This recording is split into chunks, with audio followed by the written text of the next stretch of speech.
প্রধান উপদেষ্টা হবেন হযরত ওমরের মতন শাসক। তিনি হযরত ওমর হতে পারেন না। আওয়ামী লীগের পুনর্বাসন মারাও প্রধান উপদেষ্টা হন আর যে উপদেষ্টা হন, কাউকে কোনো টাইম নাই।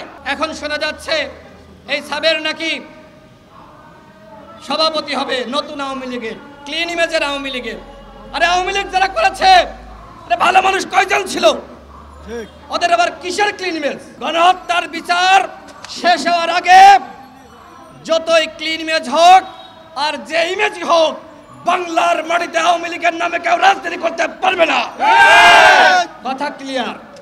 প্রধান উপদেষ্টা হন আর যে উপদেষ্টা হন, কাউকে কোনো টাইম নাই। আওয়ামী লীগের পুনর্বাসন যেই করতে আসবে, জনগণ তাকে প্রতিহত করবে।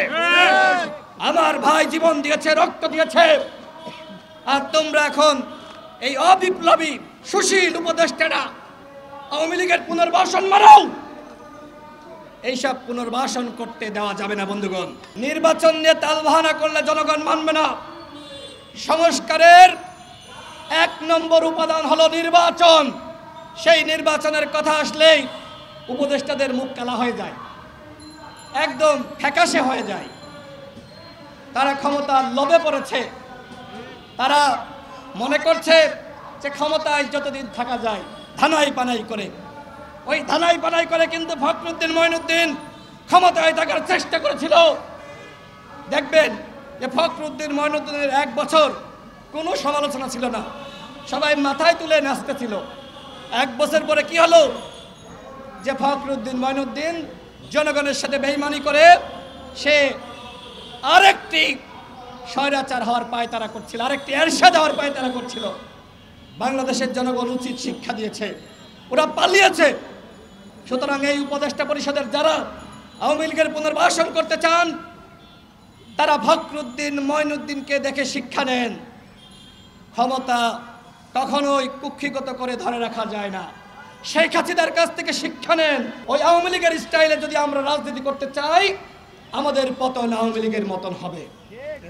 আমরা সেই ধরনের রাজনীতি বাংলাদেশে চাই না।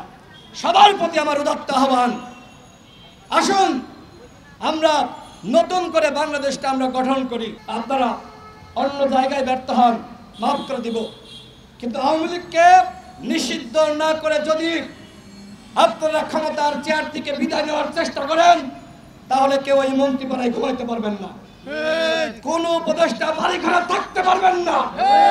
আমরা মনে করেছিলাম যে আমাদের প্রধান উপদেষ্টা হবেন হযরত ওমরের মতন শাসক, কিন্তু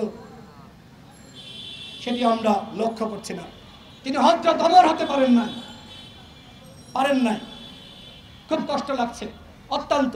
তার যে ইমেজ, তিনি চাইলে বাংলাদেশকে নতুনভাবে তিনি গঠন করতে পারতেন।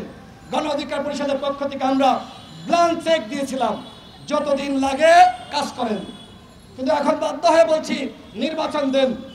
দেখেন, এই যে এখন আমাদের সেনাবাহিনীকে জনগণের মুখোমুখি দাঁড় করানোর ষড়যন্ত্র চলছে, এই অভ্যুত্থানে সেনাবাহিনীর ভূমিকা নাই?